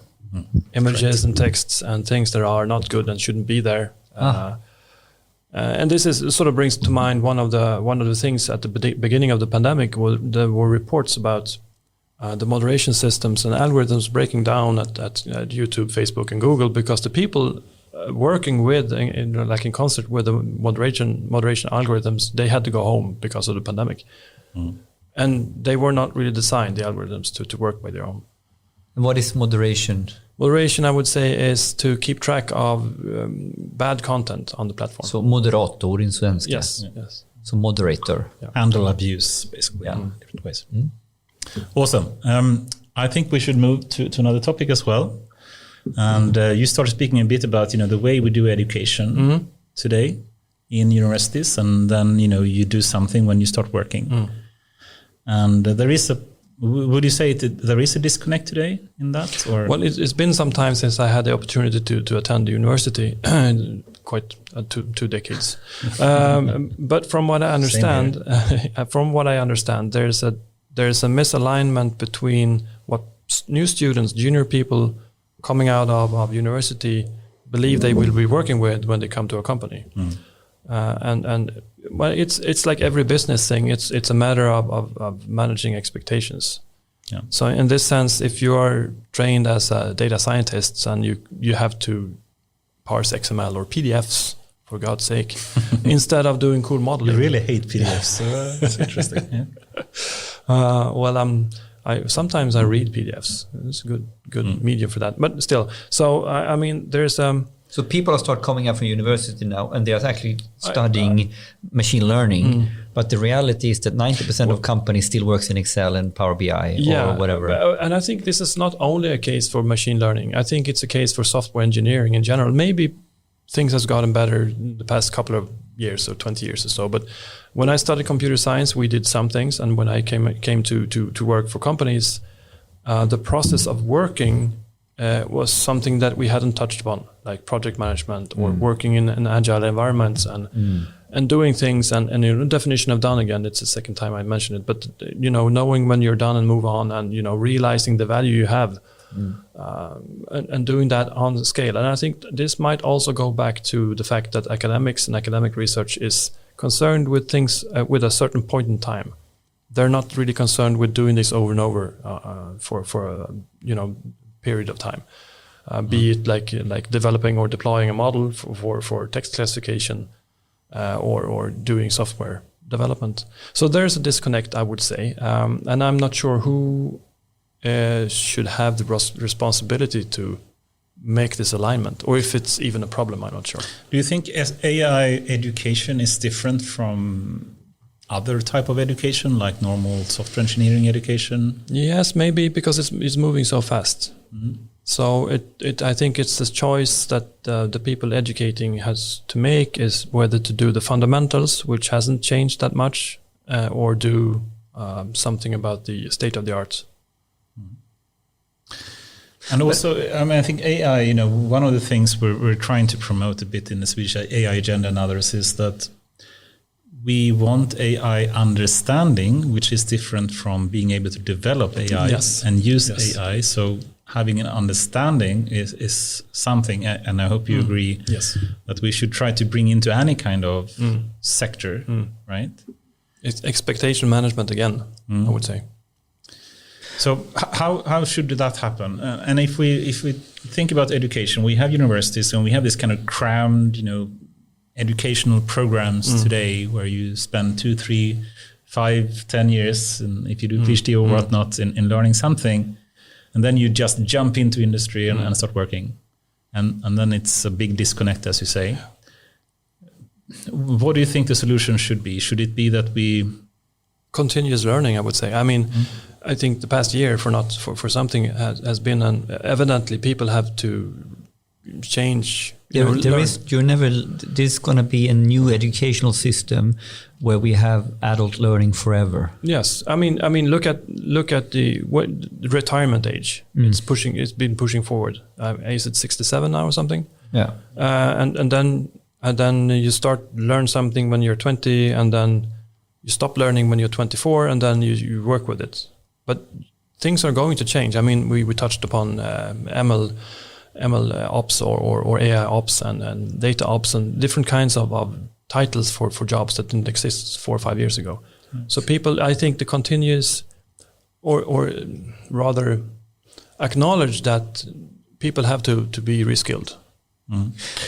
Because that's touching on the job market problem and the whole transformation of the job market. But before, I want to test another problem on the university. What's the disconnect between university and how it really works? So here we said, like, within your field, you think you're going to do ML and you do Excel parsing. Okay, one example, yeah. I think there is another almost bigger problem, is that in reality, to make data and AI work, I like the real data-driven systems that is actually used and augmented in core processes. It's quite clear this is a cross-disciplinary team play. Yes. So you need to have an AI process or data science process work together with the data and ML ops engineering process working together with the data ops process, working together with the cloud architecture of infra team. Tech side, data governance, I need to be able to use this data, and then I move over to legal, commercialization, go to market, and by the way, this is the business domain we're in. So in reality now, this is the cross-disciplinary team play from hell, but in university, we still stick in our siloed departments, and in a siloed learns what is world-class data science process, which is good, but it doesn't prepare you for doing data science as part of how do my artifacts fit into the use case life cycle with all the other disciplines. And we don't even train that. I think sort of fact telling that this is a problem is that there's a market for educators. Right. This is what I do as a business. Yeah. So I mean, I've taken lots of these courses myself for doing stuff. How does this work? How's and take some course, and they make me feel really smart because I'm just scratching the surface, and we should do it in 2 weeks. It says, and I do it in 3 days, and I feel smart. But of course, that's the way they're selling things like this. So I mean, there's a market for it. There's a need for it. And perhaps it's fine like that. But then again, but the university has not prepared you to work in a cross-disciplinary setting enough. No, that's what I'm trying to say. Yeah, but actually, you turn it around. Could they actually do it? Have you heard about the AI Competence for Sweden kind of initiative that is being tried at least? I think so. So I can just briefly say, it's an initiative where we basically give funding for universities to target education to industry, not only to students. And I think that's a really good initiative. Yeah. And then you have to really change how you do education. You can't have like 2-year programs anymore. You have to have crash courses or very much different type of education. it has had its challenges, so to speak, in being able to transform the universities to do that. But I think the intention is good. For GDPR. But I think this can definitely be done. I'm from Borås, grew up in Borås, and Borås Högskola, this is in, they made a name for themselves, and they were competing with Ekonom Handels Göteborg. This is in the 90s. Around the time when Borås Energi were around. But Borås Högskola really grew up and is quite good and big. But it's around 2000, right? I have friends, like best friends, who they decided to go to Borås Högskola. Why? Because they could have a combined bachelor in economics and computer science. So what happens if we start looking at the career, how you build a bachelor, a master of marketing and data science? I think it's completely possible if you're innovative in how you want to define a curricula. Yeah. It's not going to work if you are back in your academic silos and but I think it can be done. Yeah. So if you were to be deciding, in 5 years how academic or university education would look like, do you have any the simple question, to understand the whole topic? The simple question, I would start by trying to find some metrics and measure things that are not correct, and then I will, iterate on it. Good. That's a data-driven approach. It's a political answer to. No, but it's good. But maybe we need data-driven approaches more in university. Yeah. So we actually, I have to mention, kill the dogma, right? We did a small project a couple of years ago. DIVA, the big database with thesis work from most of the Swedish universities, not all of them. I downloaded and scraped 55,000 PDFs, mind you, of the thesis. Is this legal to do that? Yes. Okay. Or at least I found a way through their API and I could do it. And I've spoken to them about it, so they're cool. So I got these 55,000 PDFs. I extracted the text and the metadata and counted stuff, and it's a 20-year period. So the initial idea, we didn't have the time to realize this, but the initial idea was to compare the course catalogs from the different universities with what the people actually wrote about. Interesting. So you could see the connection there. And there's also a metadata field sometimes talking about whether it's a company that has sort of ordered this thesis work, commissioned the thesis work. So in this data set, you could actually see by language what are people from civil engineering at KTH actually doing in 2004. When they started in 1999, for instance. That's really interesting. Cool. So we have the data set. We haven't been able to publish the paper yet, but there's. But you would expect that there is a disconnect between what they do in thesis projects and what the actually educators do, right? Yeah, maybe. Yeah, but the data-driven approach to prove, and it's not a bad idea. I don't know how to do it, but more metrics. I think we can learn so much from the tech companies that we do have. Yes. Some A/B testing going on here. Yeah. But I think, again, coming back to data, the problem is data and getting the data, and GDPR, as you mentioned. So let's go here now, please. Let's go here now. So GDPR, new topic. Really? Not. So you said I want to talk about NLP and data. Yes. And then bottom line, in a way, you said it a little bit like before we started. Like the older I get, the more I care less about the fancy stuff and I care about data. Yes. Could you elaborate on that? Because data is what is actually making this tick. So it also the things that could fail projects if you have bad data and high expectations. So if we were to give a name for this topic, it would be something about data readiness or data readiness levels. Yes. So let's start there. So when we approach people to work with, new peers, new clients, we usually start off by talking about this concept of data readiness levels, which Professor Neil Lawrence coined, I think, in 2017. There's a white paper. So he essentially says that, and this is really loosely modeled on NASA's technology readiness levels, the 0 to 9 thing. So technology. So is this a product? No, this is something else. This is not a product. This is like a framework for talking to stakeholders about their data maturity, if you will. So there are 3 different bands. Band A, B, and C. A is top, and if each band can have different kinds of levels in it. But let's start at the band level. Band C is where you start off. This is the accessibility thing. So Is there data? I mean, you started band C. Can we Google this? Band C level 4. Yeah, we have actually written a white paper on data readiness for natural language processing. So you can Google it. There's at band C, you start out with hearsay data. Some manager had heard something about there's data. We have lots of data. We can do this. AI can do it. It's cool, guys. So we need programmatic access to data. We need it to be available at the fingertips of the people working with it. We need it to be lawful. Exactly. This is Neil Lawrence's webpage. Neil Lawrence webpage, datareadiness.org. Yes. So, but it's a good way of talking to this to people about it. But again, it's expectation management.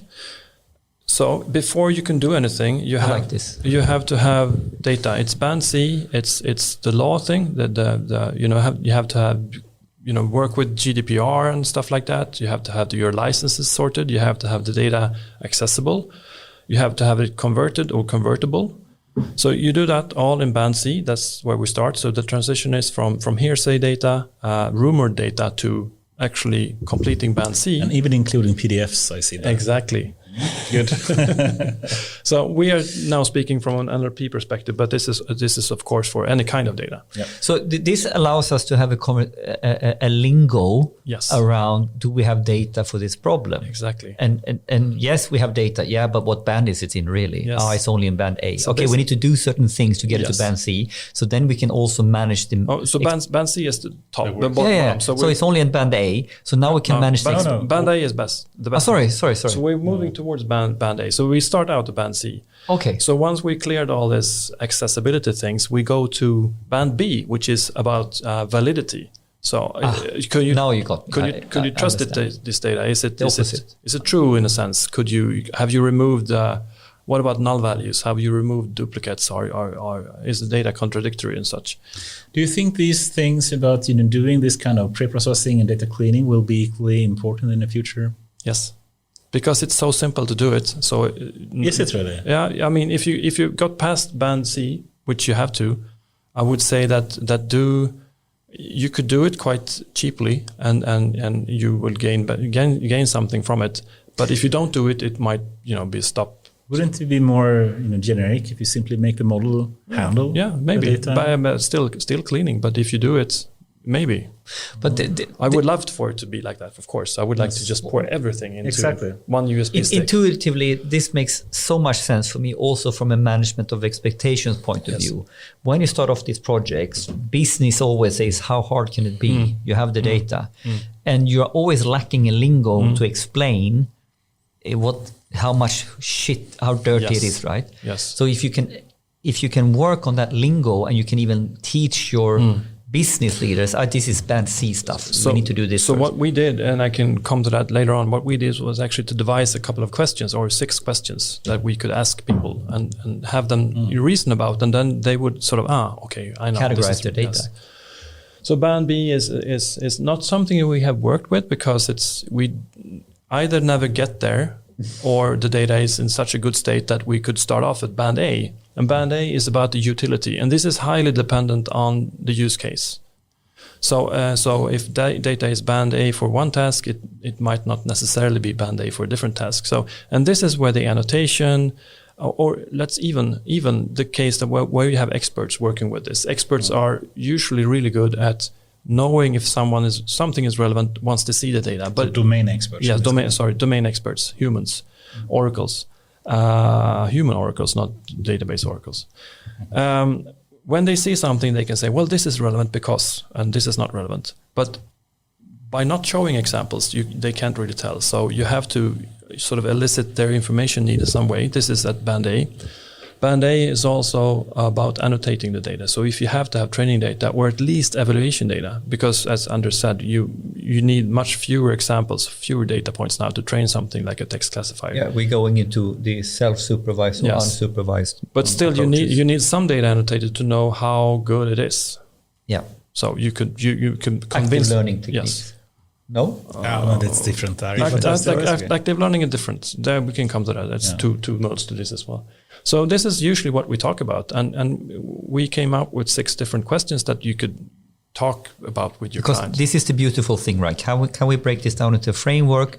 Can we publish this open source? Can people start becoming more to become data literate? We need to find a way to discuss it and explain it and use it pragmatically. So what I did was we wrote a white paper and I published that on GitHub so people could submit. You know the name of it if you were to Google it? I really like this. It's data readiness for natural language processing. Data readiness for NLP. It should be there. And this is on GitHub. Yes. Yes, the first one. Fredrik O. Yes. Fredrik O. That's you, man. That's me. So there it is. So this is what we're working with, and it's a appropriately vaguely defined framework. So you can actually. I love the term appropriately vague. I mean, I love it too. If it's too rigid and people say, well, this doesn't apply to me, then they will sort of discard. Can you say the positive way? It's appropriately generic. Generic. I prefer Fredrik's. I prefer his way. It's much more honest. So I mean, this is what we do when we start a new project. We usually do some sort of data readiness assessment. So you have now, because what we're doing now is finding out what's the optimum way from ideation to production of a POC. So this is the data side, but you also need to know what's your pain point. What's the problem you're trying to solve? What will you achieve? Let's not talk about the technology so far, but talk about the problem space. What's your business pain points? Exactly. And then we can talk about the data and we align them and see what kind of technologies are appropriate here. So now we can go nerdy on the stuff I work with. Because what I really truly believe in is this cross-disciplinary way of working.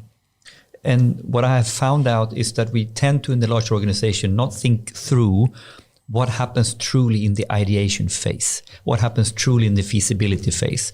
So we end up where, the data governance part or the data access part was forgotten, or the technology was forgotten.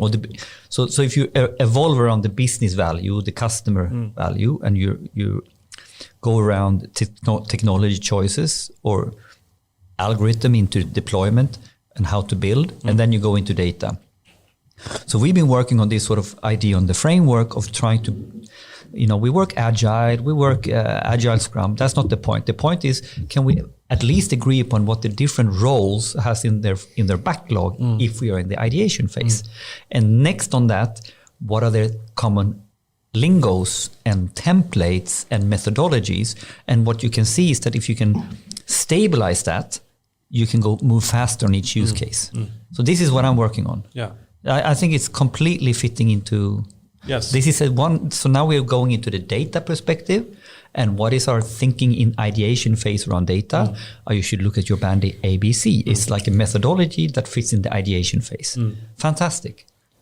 Do you see what I mean? I'm like, yes. And this for me is a huge problem. And this orchestration problem that we all understand what we should do, I think it's equally, or this is my main headache in the large corporation. And I think it's all about managing expectations and making sure that we are talking about the same things and agreeing on the definition of done. And that's the third time I mentioned definition of done. And now definition of done, how do we talk about that when we have one guy is a service designer, one guy is a data scientist, one guy is a business domain expert who doesn't know shit about data? So we kind of need to find a common lingo, right? Or how do you see that? How do you do definition of done when you have different competencies in the same team? I once was at a conference. It was more than 20 years ago.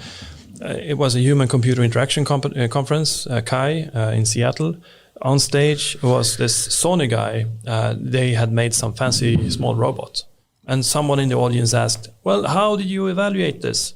And the guy on stage said, well, we're shipping 200,000 units on Monday. That's the evaluation, how it sells. I mean, that's one way of measuring if things are actually successful. So, yeah. I mean, you have to, in some sense, make the bed for success, in a sense. So you have to have like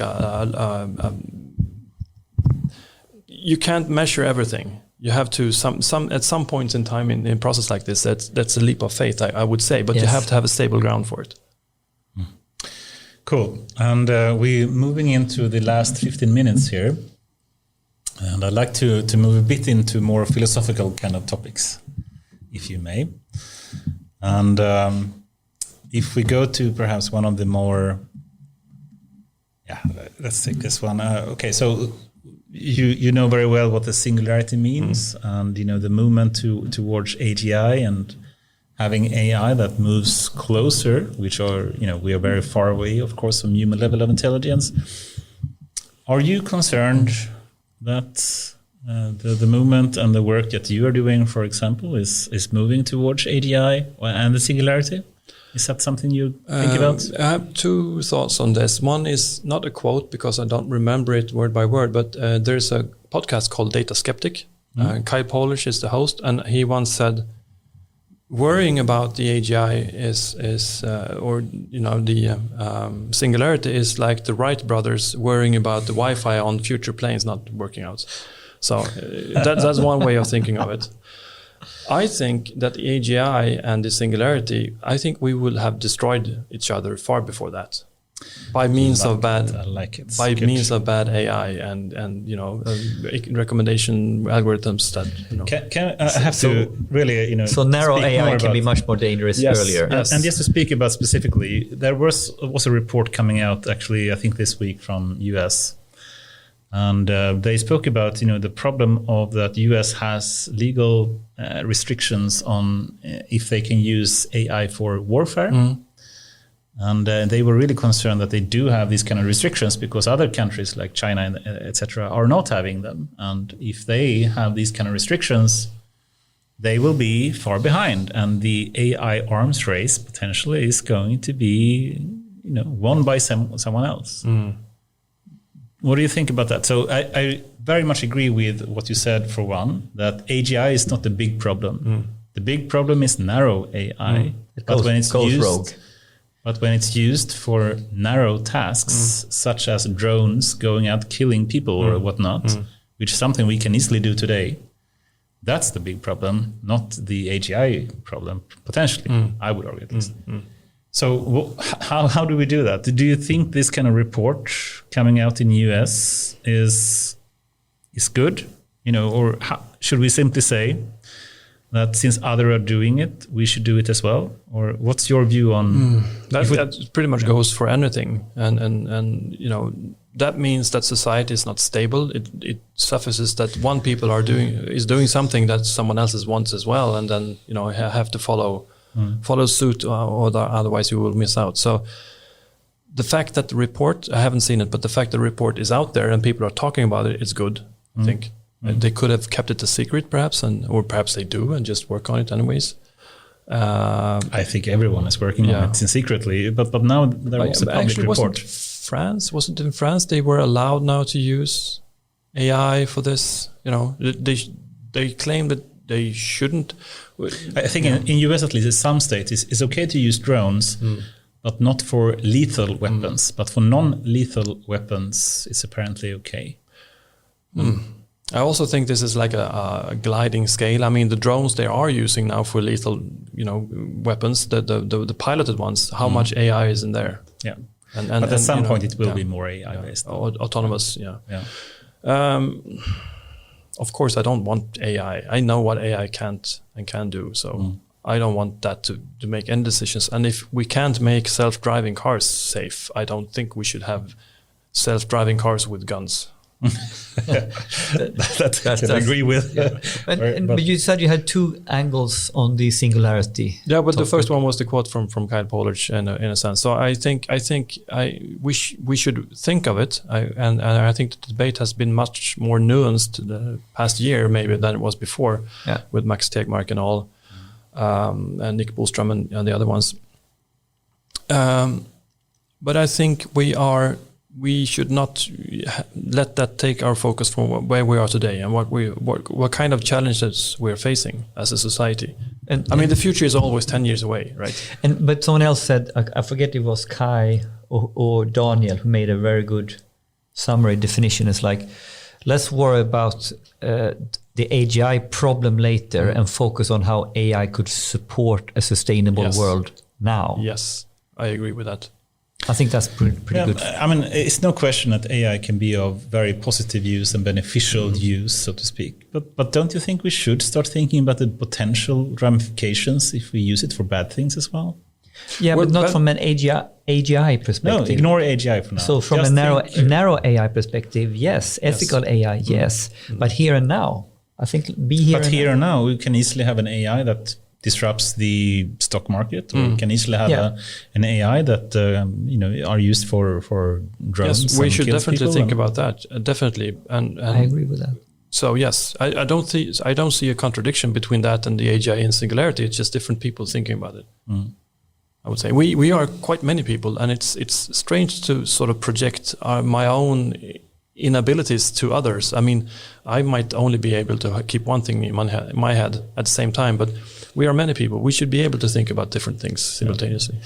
And just to mention what Kai said, I think very well, is that, of course, if you think in general what AI can do for our society, and if we look at this kind of report that came out with Anna that we had on the show as well, Anna in Nature, that said, if we want to achieve the 2030 sustainability goals, AI have a significantly more positive impact than negative impact in doing so. So it's no question that AI is just a tool, it's a technology. Yes. And just as you can't remove biology, you can't remove nuclear, you can't remove genetics, and you can't remove AI. It's something that will continue to evolve. It's just that we need to move it in the right direction in some way. Right? I agree. Yeah, completely. Cool. Should we go for the divide kind of thing as well? I think we touched it so many times, but still I think it's interesting to just hear Fredrik's thoughts about that. Unless you have some other topic you'd like to... No, we talked quite a bit about how we understand the AI divide, and then we have on this show framed it quite a bit around that we understand the world right now, that there's actually a few tech giants who really is leaps and bounds in maturity of having industrialized, operationalized AI compared to the rest of the world. And we've been sort of exploring what that means from a societal perspective, both how we can do to fix it, but if it's a problem or not. What's your views on this? Have you thought about? I don't think it's a problem. I think it's not everyone could be Usain Bolt. I mean, there's some athletes out there doing good things. It's the long tail of everyday exercise people, motionärer, that makes a difference, perhaps. So, again, I don't think there's a contradiction between. Perhaps not a divide. There's someone leading the way and showing what's possible, and some people want to follow, and maybe not all should follow. Maybe not all should be Usain Bolt. But do you think there is a difference in how the tech giants, the big ones, in US and China, are moving and using data and AI in a way that is accelerating a lot, and the rest of the company are trying to keep up, but the speed, the derivatives, so to speak, of how fast they're able to make money from it, for one, or simply build products that are really useful and good, is accelerating faster for these few selected companies compared to the rest of the world. Yes, I think so. I mean, they have like a 20-year head start. Yeah, and so I want to disagree with you a little bit here, because I think not. It's great that someone is Usain Bolt. That's not really the problem, that someone is Usain Bolt. The problem is when you have too big inequalities in a society. Yes. So basically, the real problem is that the tail now is too far away, and you're speaking about companies and their competencies with respect to AI. Yes. In relation to the big ones. Yes. Exactly like that. And why I sort of even why I want to sit here and talk about this and spend every week on this is because I think it's a societal concern to the point where we will have disruption from because they're when they're so far ahead on AI and it's a general purpose type technology. Stepwise, they apply that fundamental platform and AI monetization know-how. They have so much money, so they can easily buy themselves into a new domain. And then when they're in this domain, they are in such a position where basically the general purpose AI can simply be, for them easier. And the past, my thinking has been going down the last couple of years has been like, from a societal point of view, all this old job losses or all that, I think it will be looking very different if the normal Swedish companies is disrupting themselves, reinventing themselves, rather than it's an outside force from 10 companies in the world. This is the concern I'm thinking about. So I'm not saying they are not the problem. It's us not picking up the ball that is the real problem. So the delta, the difference is the delta, the inequality. Yes. You have the riches and you have the haves and have-nots. Yes, and I think that might be a problem. It depends on what hat I'm wearing. If it's from a scientific point of view, I want to see someone spearheading and doing great cool stuff. If it's from like a citizen's point of view, when I want everyone to have the same opportunity, it could be really bad. And given that the net worth of the biggest companies are like in the range of countries, they are players in their own rights. And you could see that, for instance, Facebook and Australia and the media laws last week. But you can also see it in the way that the US, for instance, is trying to regulate the big tech companies now. There are lots and different attempts to break things up. And I just one of the things is that Google. Can you just mention? I think the Australian kind of fight against Facebook, etc., is very interesting. Can you just elaborate a bit more what that was? So as far as I understand, it's essentially that the Australian government wants the big tech giants to pay taxes or to pay money if they link to news produced by other entities like news outlets. And there's pros and there's cons. And what did Facebook do? Facebook said, no, we're not going to do it. And it sort of shut everything down on their own platform. So they didn't even link to any Australian news sites anymore. And they lost like huge amount of traffic because of it, right? So and then it took a couple of days, and then the Australian government reverted this decision. So there are different things at play here, and one thing that I'm really, really worried about is that if the primary or like quality quotation marks quality now news outlets are gone, there will still be low quality or non-quality news outlets on Facebook, which people might not be aware of, and they still get their news and their filter bubbles all over again. So this is not a good development.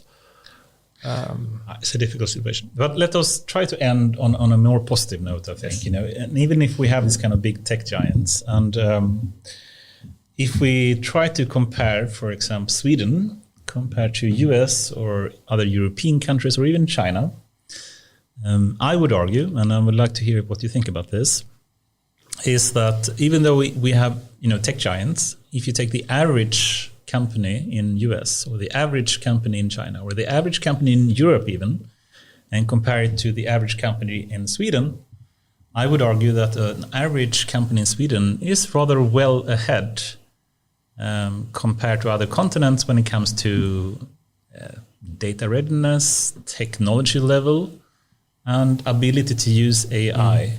Compared to most others. Would you agree? I only have anecdotal evidence of this, a few data points. I was in a call this week with a small company in the south of Sweden that manufactures steel things. And we were working there with data, and they talked about their business system and everything. And he said he kept excusing himself and saying that, well, we're not really good at this. And the only thing I heard was that he had this tremendous machine where he inputted everything, and they was like agile and working on the floor and doing this, steel things. And so, from these kinds of stories I've heard, I would agree with you and say that people think they're not, adepts because they see the flaws in their own processes, but they are quite good at what they're doing. And I would certainly think so. And compared to a lot of other European and especially US and China companies, I think we are actually on a rather good position in Sweden. But then we have the tech giant. But that's a different. But as the last topic now, if you allow ourselves to run over 1 or 2 minutes, where do you think from the anecdotal or the cross-section of companies and public sector you meet and stuff like that, where do you think they should put their focus and emphasis to take, we say that we're not as bad as we think, but we have a long way forward. Where would the most bang for buck go if they invested in like this? I mean, you hinted care about your data is one example, right? Yeah, that's one example. But I would actually go a step further and say that you should do an inventory right now of your pain points in your business, in your processes. Where do you spend the most time? Where's the most errors? And then try to see, is there a data-driven approach to actually mitigate this in a way? And then go to data and then see what kind of technology. So really start thinking about lining up your core waste or problem areas and see which ones of them can be translated into a data-driven approach. And not really, not really mapping out what people say they're working, how they're working, but actually looking at the ways they are working. Getting then also your real metrics maybe on some of these. Yes. This is one thing. I think we have too few hardcore sharp metrics on some of these topics. Yeah. I mean, we need to be customer relevant. Yes. What's your metric? Well, I don't have one. Awesome. Okay. Low churn rate. But there's a good, I think that's very good, simple advice. Inventory your problems, and that could be solved by data. Become more data-driven. Fredrik, what's next in your life, privately or professionally? Oh, I don't know. Keep working. I mean, for me, working is... There's a very blurred line between work and private life because I need to have a job that I enjoy. It should be worthwhile thinking of it when I'm, going to bed or whatever, or Saturday morning with a coffee. If it's not that kind of job, it's not worth having, in a sense. So I enjoy the team. I enjoy learning. So for me, people and learning are the most important things now. And RISE, I think, is one of the best places to be right now for me. And what do you want to learn next then, if I flip it? If I want to learn next is actually, I have some really hardcore tech things I want to learn. I want to know more. Multilingual models. Yes, multilingual models, I hear someone whisper. It's something. Something I want to know but not learn, like French. I would like to know French but not learn French. But then again, I would like to know more about, in the real life, real world, how the organizations work with data. How could we actually make this, make it better for people? Yeah. Put it into operation. Yes. Sounds great. Sounds awesome. Can I ask the last question? Please. Who do you think is a good guest that you would like to invite? I knew this. I actually have a note. Thank you. Well, there's a lot of things going on in the city alone. I mean, in Stockholm alone. Yeah. So there's a bunch of companies I would like to know more about, and there's a bunch of people I would like to hear. I'm not sure where to start. Do the inventory, do the list. I love it. Top three at least. Top three. Okay, so Hedvig Källström, KTH, Silo AI. Of course. Yeah. I would like to hear about her work at KTH and how that marries into Silo AI. Therese Mannheimer, Grace Health. I would like to know, I know because I have a former colleague that is working with them and he's working on NLP stuff, but the business as such. It's interesting as well. Female health. Ingrid av Sandeberg, Validio. Validio, what do they do again? It's data cleaning. I don't know much. I haven't really contacted them. I will contact them and ask. Yeah. Oskar Tekström, Sana Labs. We spoke about the thing about keeping up to speed with what happened. Adult learning, yes. Next level. Also, perhaps Maria Chidel from Adressia. So they're providing addresses for people who don't really have addresses. What do you mean? If you have to have healthcare and you have to direct someone to some people and they don't have an address, what do you do? Postal address, you mean? Yeah, postal address. So she's one of them I would like to hear. And then there's a bunch of companies, or I actually have 3 of them here. Depict. Yeah, they're on the list. Yeah. They're on the list, yes. Good. Moduli. Yeah. Good. Mavenoid. I don't know. Configuration. things. I think they have really good use cases, and I know they're working. Is it really based on Maven then? XML? No. Okay. Mavenoid. Give Ture Gotan. Yes. Okay.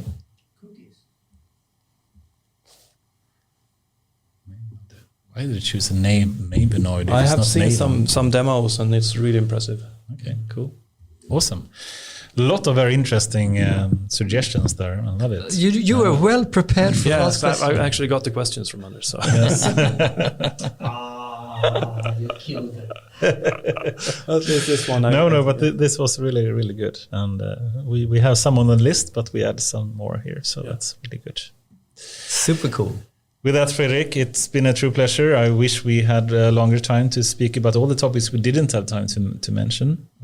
But it's really awesome, at least for me, to have to go nerdy, go NLP, fellow researcher NLP. in NLP and in AI, that we can speak about things in kids in candy stores, right? Yes. Love it. Thank you very much. It's been my pleasure. Thank you very much for having me. Thank you. Thank you.